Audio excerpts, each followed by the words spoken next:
Olá, muito boa noite a você. Eu sou Adalberto Piotto e seja bem-vindo ao Cenário Econômico pela TV Brasil, com emissoras públicas de todo o país. Diretamente dos estúdios da B3, no centro da cidade de São Paulo, hoje saiu a prévia da inflação de junho, é o IPCA 15, um dos destaques do cenário econômico de hoje que você acompanha aqui. Olha, a greve dos caminhoneiros chegou, bateu na inflação. É exatamente aquela falta de mantimentos, falta de alimentos nas gôndolas dos supermercados que puxou a inflação para cima. Os alimentos tiveram um destaque de alta. E para falar em alimentos, batata, cebola, que a gente teve toda uma cobertura expressiva para mostrar o quanto esses alimentos subiram ali na hora de se fazer compras. O Ibovespa voltou a cair nesse vai e vem do mercado, tem uma preocupação com o Petrobras e decisões no Congresso que afetam também as ações brasileiras, mas tem também o cenário internacional da greve, ou melhor, da guerra comercial entre os Estados Unidos e a China. O dólar se segura no cabresto do Banco Central. No meio da tarde, o Banco Central ofertou mais 1 bilhão de swaps cambiais e segurou a cotação do dólar. 16% dos brasileiros conseguiram poupar algum recurso em abril. Só 16%. O resultado dessa pesquisa, daqui a pouco a gente tem também com mais detalhes. E no estúdio a gente vai falar sobre a nova feira da Associação Brasileira de Franchising, que começa na semana que vem. A Kelly está conosco, a Kelly de Paula é a nossa entrevistada hoje aqui no Cenário Econômico, que já está no ar.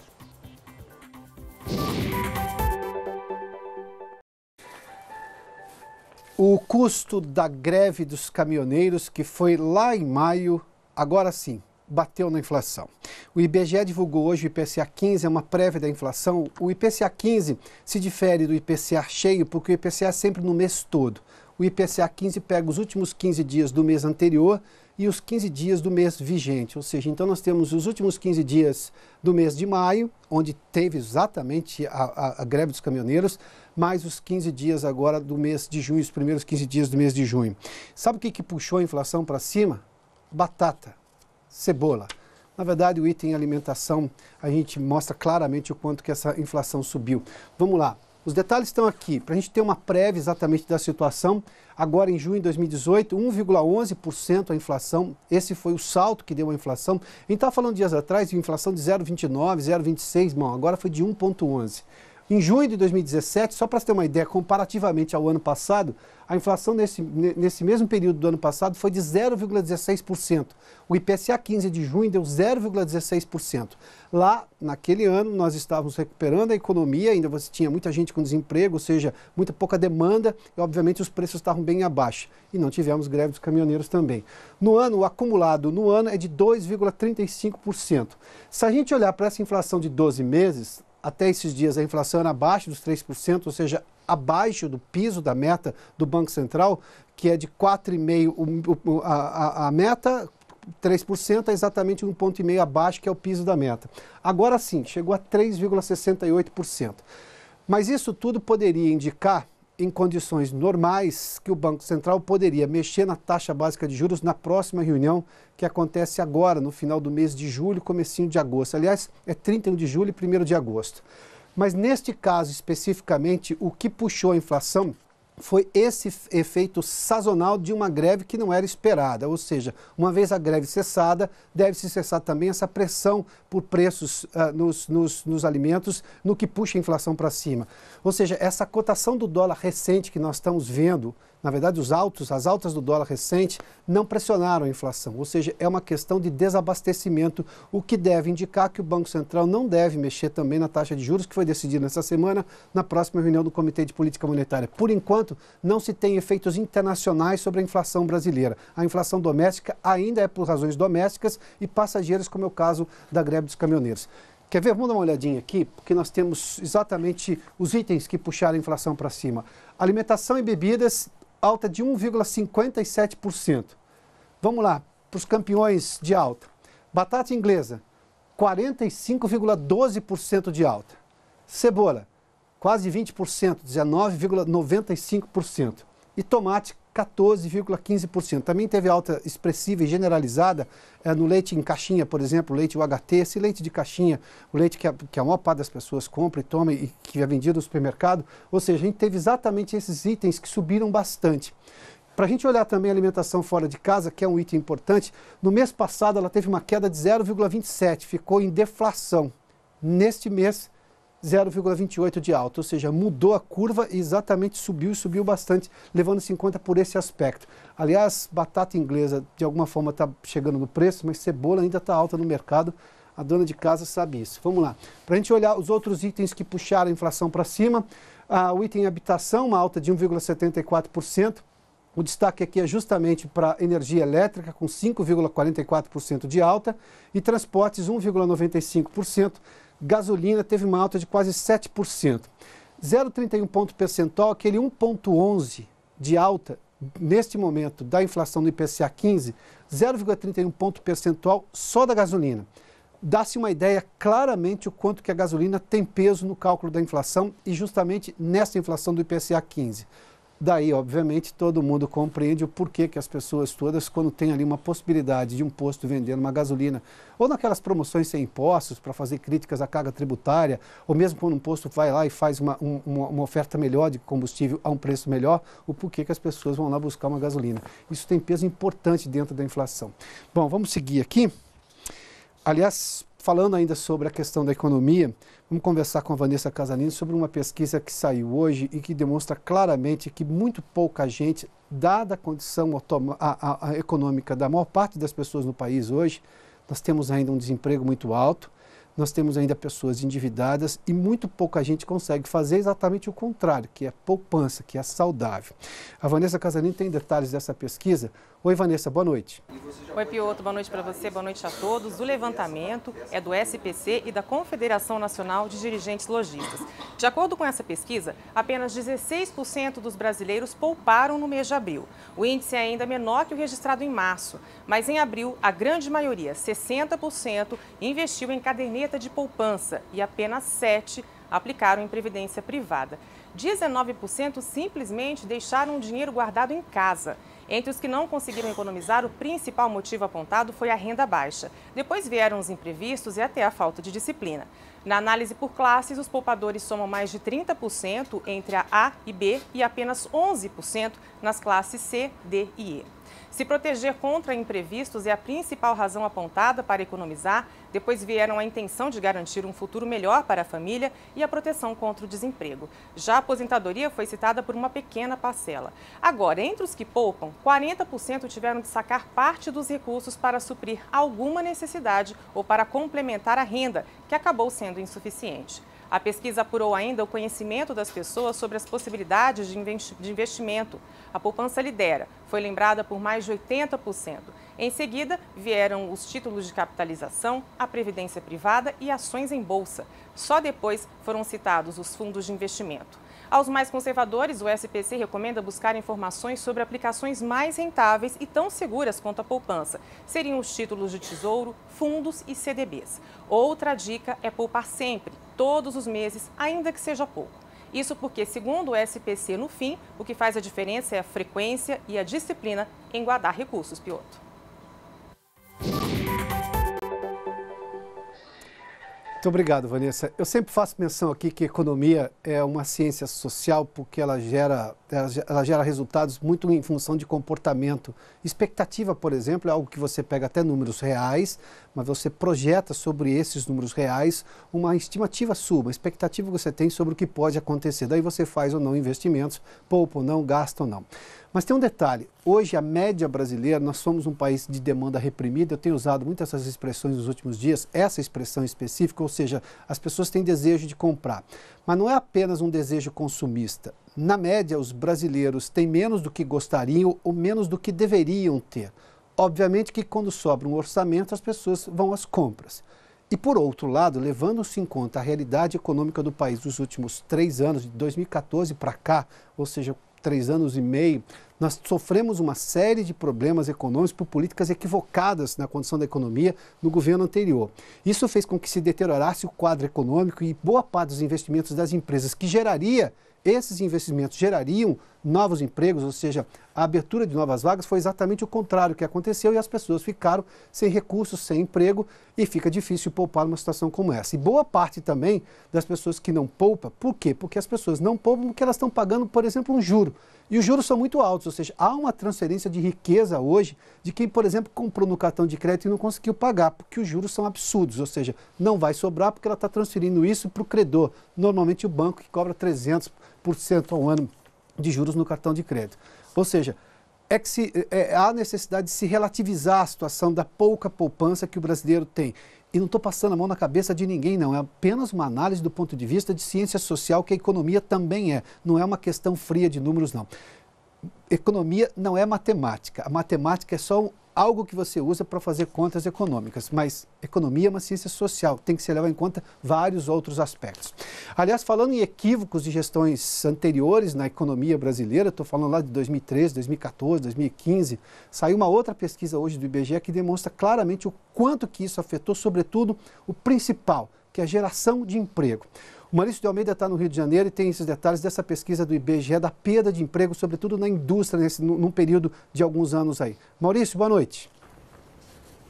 Boa noite, Piotr. Foram anos muito difíceis para a economia brasileira e a indústria sentiu bastante esse impacto, principalmente entre 2015 e 2014 e 2015. Foram os piores anos da economia e a indústria acabou tendo que reduzir vagas, tanto que retomou o número de empregados que tinha em 2007. Para se ter uma ideia, entre 2013 e 2016, a indústria perdeu 1.300.000 vagas. Foram postos de trabalhos encerrados entre 2013 e 2016. Em 2013, 9 milhões de pessoas trabalhavam no setor industrial brasileiro.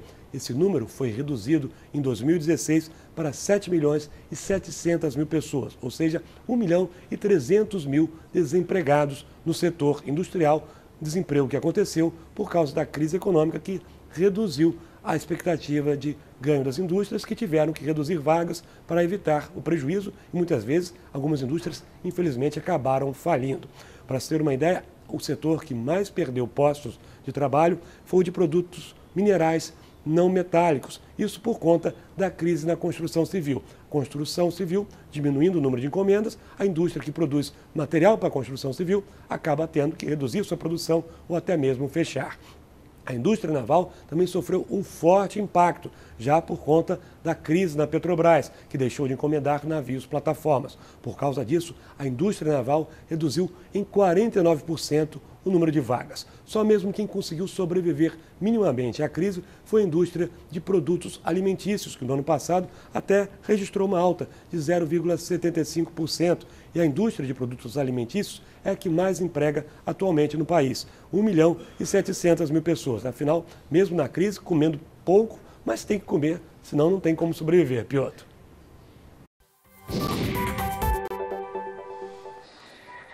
A vida segue. Difícil ou não, mas as pessoas vão seguindo.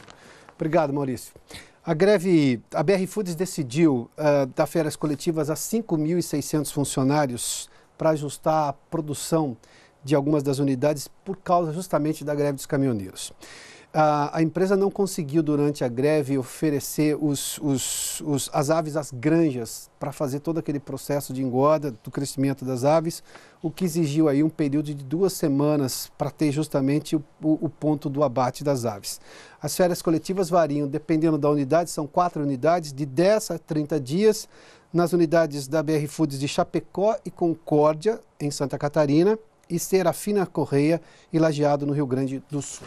Vamos dar uma olhadinha como é que ficou o mercado financeiro hoje, até para entender isso. Obviamente, isso afeta também o mercado financeiro. A BR Foods faz parte aqui das ações negociadas na Bolsa de Valores.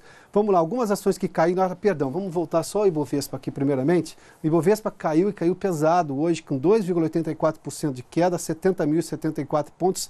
Teve um refresco, na segunda também caiu, na terça e na quarta o Ibovespa teve alta e agora uma queda.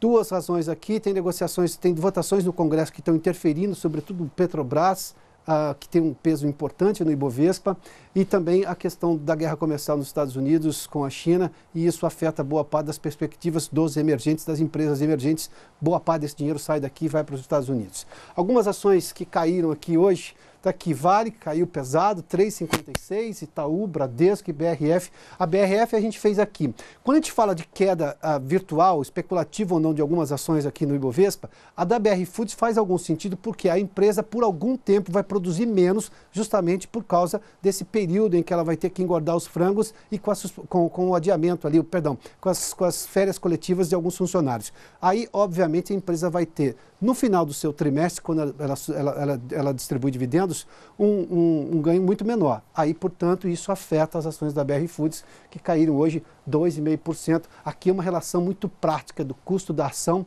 e da performance da empresa, que vai ficar menor, dado esse problema da greve. As ações da Petrobras, em específico, caíram 6,79%.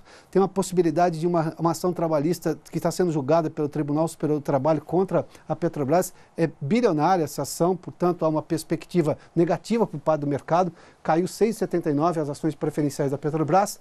A cotação do petróleo hoje, uma queda de 1,52% do tipo Brent. O petróleo texano com alta de 0,75%. Por final, o dólar. O dólar hoje teve de novo uma ação do Banco Central. No meio da tarde teve um segundo leilão de swaps cambiais, ou seja, o cabresto do Banco Central. Na rédea curta, o Banco Central segurou a alta do dólar, que chegou a 3,80. Hoje rodeou os 3,80, mas terminou em 3,76 com queda pequena, de 0,24% em relação aos valores de ontem. Vamos fazer um intervalo, daqui a pouco a gente fala sobre franchising aqui no cenário econômico. Tem uma feira que acontece, a feira do setor, a principal feira do setor começa na semana que vem. Tem mais de 100 empresas que vão estrear na feira, ou seja, é uma mistura de inovação, de talento, de gente disposta a trabalhar e fazer a economia girar. A gente volta logo depois do intervalo para falar sobre esse assunto aqui no cenário econômico.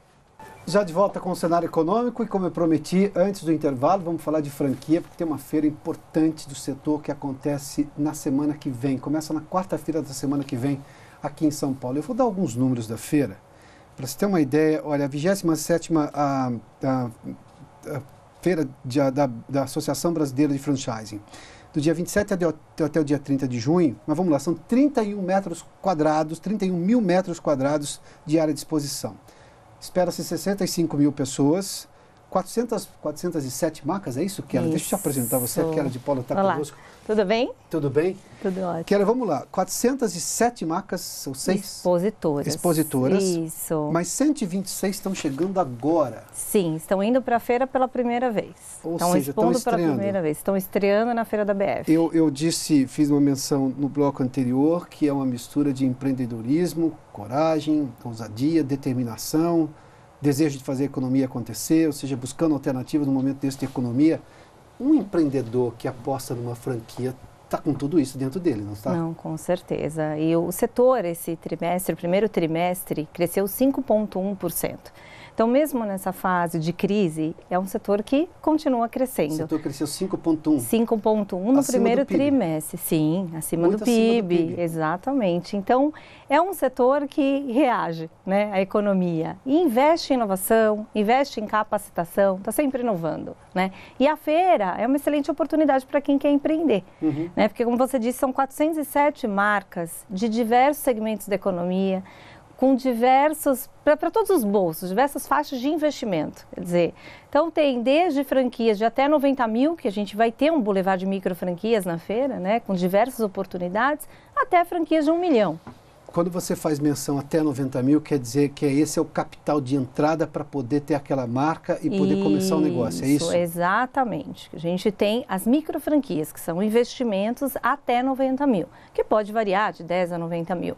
E você tem franquias que têm um investimento maior. Né? Variam de 10 a 90 mil, ou seja, exatamente. O ticket de entrada é 10 mil reais, alguma coisa parecida com isso. Exatamente. Que é uma faixa entre 10 e 90, que é a faixa da micro franquia, né? Do investimento para uma micro franquia. E o diferencial de uma franquia é que, na verdade, o franqueado recebe uma série de informações, estudos e estrutura para ele poder começar o negócio, não é? Exatamente. É bem diferente de você começar um negócio independente, né? Você começa um negócio que já tem know-how, que já foi testado, né? Então, e risco existe, mas é bem menor do que você abrir um negócio independente, né? Por isso que é um setor que vive crescendo. Quem pensa em empreender realmente procura a BF, né? Procura o franchising. A feira, como você disse, são 65 mil visitantes, né? São pessoas em busca de uma oportunidade de negócio. E ali eles encontram diversos tipos de negócio. A gente tem também uma arena do conhecimento que a gente faz ali cursos rápidos para capacitar quem está visitando a feira. Quer dizer, informações básicas sobre o setor, os cuidados que tem que tomar para quem está ingressando agora, né? Então a gente também vai capacitar essas pessoas. São 4 palestras uma feira de simultâneas. Economia educativa, então. Exato, também. Não só as franqueadoras investem em capacitação, mas a BF também tem essa preocupação em capacitar, né, quem está chegando na feira e quer investir no negócio próprio, através da franquia, né? O que olha justamente para um setor, obviamente em economia é muito claro, quando a gente diz assim, isso normalmente é o perfil do empreendedor, o sujeito diz assim, quero ser chefe de mim mesmo, mas isso é muito mais do que isso, ele está chegando com planejamento estratégico naquele negócio para o qual ele investiu parte das economias dele, né? Com certeza, e ele chega muito mais preparado hoje, né? Então ele está preparado para investir, ele já pesquisa sobre o setor. Então quando ele chega para falar com o franqueador, ele está muito mais preparado, né? Então a gente sabe que com essa questão do desemprego, muitas pessoas que saem de multinacionais ou saem das suas empresas procuram a franquia como alternativa de negócio próprio. Kelly, sabe que em economia o problema da produtividade vem da baixa informação. Normalmente baixa informação gera baixa produtividade. É uma relação umbilical ali. Exatamente. É impossível alguém com baixa informação ter alta lucratividade. Isso aí passa a ser milagre, isso não tem nada a ver com economia, né? Aí já é uma coisa do além. Neste caso especificamente, ou seja, se ele já chega mais bem informado, ele encontra um lugar onde ele passa a ser ainda mais bem informado, especificamente no setor que ele quer atuar, nós estamos falando de aumento de produtividade, porque esse é um drama da economia brasileira. Com certeza. O ano passado, a feira, quer dizer, ela vem vindo com a participação, hoje o lead está cada vez mais qualificado. Isso é bom também para o nosso associado que está expondo na feira, né? Que ele recebe um visitante que está preparado, né? Que sabe o que quer o setor, já pesquisou o segmento, né? Ele já sabe que para ele o que é melhor, qual segmento, eu vou na alimentação, eu vou na moda, eu vou no cosmético, quer dizer, ele já avalia até o próprio perfil do que ele quer para ele, né?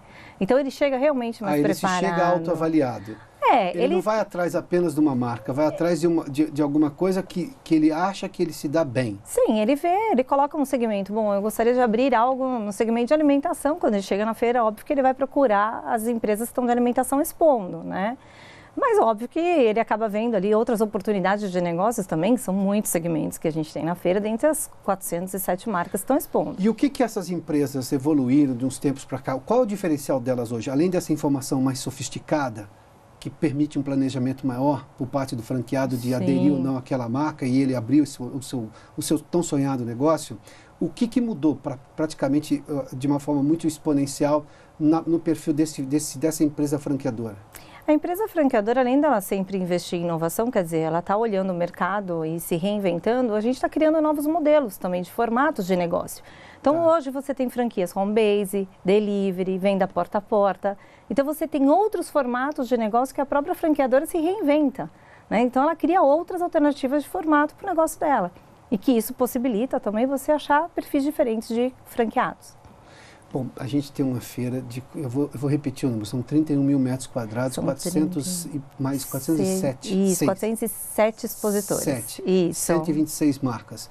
Tem algum setor que acaba se destacando? A alimentação é uma área que sempre se destaca? A alimentação sempre se destaca. Agora, no primeiro trimestre, né, com esse crescimento que nós tivemos, 5,1%, nós avaliamos também um crescimento no setor de hotelaria e turismo, entretenimento e lazer, serviços, né, alimentação também, que se destaca, que é um setor que cresce, né, sempre, e também limpeza e conservação.